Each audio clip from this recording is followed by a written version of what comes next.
10 величайших битв Рима.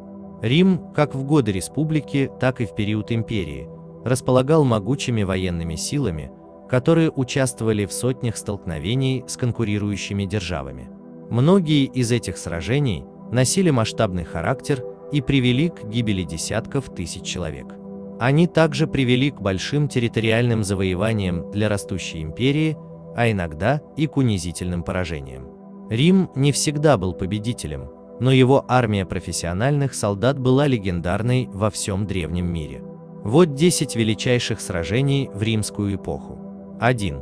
Сильва Арсии в 509 году до нашей эры знаменует рождение республики.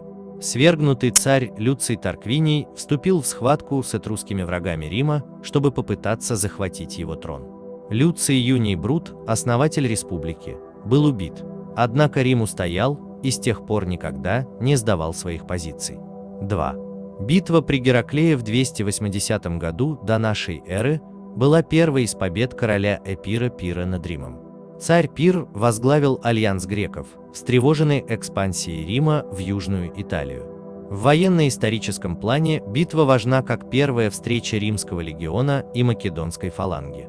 Пир победил, но потерял так много своих лучших людей, что не смог долго сражаться, дав нам имя для бесплодной победы. 3. Битва при Агридженте в 261 году до нашей эры стало первым крупным сражением между Римом и Карфагеном. Это было начало пунических войн, которые продлятся до II века до нашей эры. Рим победил на следующий день после долгой осады этого города, изгнав карфагенян с Сицилии.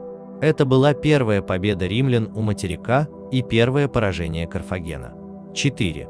Битва при Каннах в 216 году до нашей эры стала огромной катастрофой для римской армии. Ганнибал, великий карфагенский полководец, удивил всех, совершив почти невозможное – вторжение в Италию.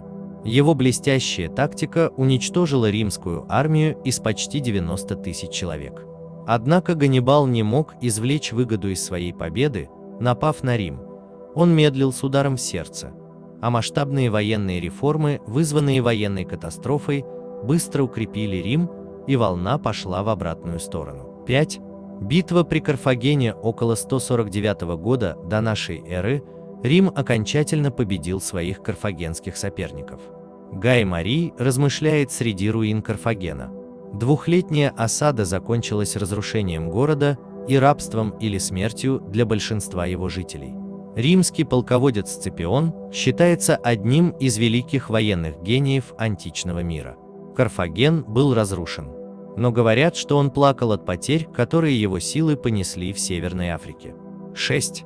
Битва при Алезии в 52 году до нашей эры была одной из величайших побед Юлия Цезаря. Это подтвердило господство римлян над кельтскими галлами и расширило территории Рима, все еще республики, над нынешними Францией, Бельгией, Швейцарией и Северной Италией. Цезарь построил 2 кольца укреплений вокруг крепости в Алезии, прежде чем уничтожить силы галлов внутри. Тем было некуда деться из осады, и дважды осажденным пришлось либо умереть с голоду, либо умереть сражаясь. 7. Битва при Тевтобурском лесу в 9 году нашей эры остановила расширение Рима на реке Рейн. Союз германских племен во главе с римским гражданином, получившим образование в Риме и высокий чин, Арминием, полностью уничтожил 3 легиона. Шок от поражения был таков, что в Риме началась паника, а император рыдал днями и ночами, крича «Вар, верни мне мои легиона». Битва была важным событием в немецком национализме вплоть до Второй мировой войны. 8. В битве при Адрианополе в 251 году нашей эры было убито 2 римских императора. Приток людей в империю с востока делал Рим нестабильным. Возглавляемая готами коалиция племен пересекла римскую границу, разграбив нынешнюю Болгарию. Римские войска, посланные, чтобы вернуть то, что они взяли, и выгнать их навсегда, были разбиты. Армию римлян готы заманили притворным бегством в болото, где перекололи все войско, фактически без битвы. Император Деций и его сын Герений Этруск были убиты, и готы навязали унизительное мирное урегулирование, которое позже сами и нарушат. 9. Битва на Мельвийском мосту в 312 году нашей эры важна для ее роли в развитии христианства. Два императора Гесперии Западного Рима, Константин и Максений, боролись за власть. Хроники повествуют о том, что Константин получил видение от христианского бога, предлагая победу, если его люди украшали свои щиты христианскими символами. Независимо от того, верна она или нет, битва подтвердила Константина как единоличного правителя Западной Римской империи, и через год христианство было юридически признано и терпимо. 10. Битва на Каталаунских полях в 451 году нашей эры остановила Аттилу. Аттила планировал и искал повод напасть на Галлию. Ему противостоял его друг детства Аэций и король вестготов Теодорих. Двухдневная битва завершилась бегством гуннов с поля боя, а через несколько лет их империя распадается на куски.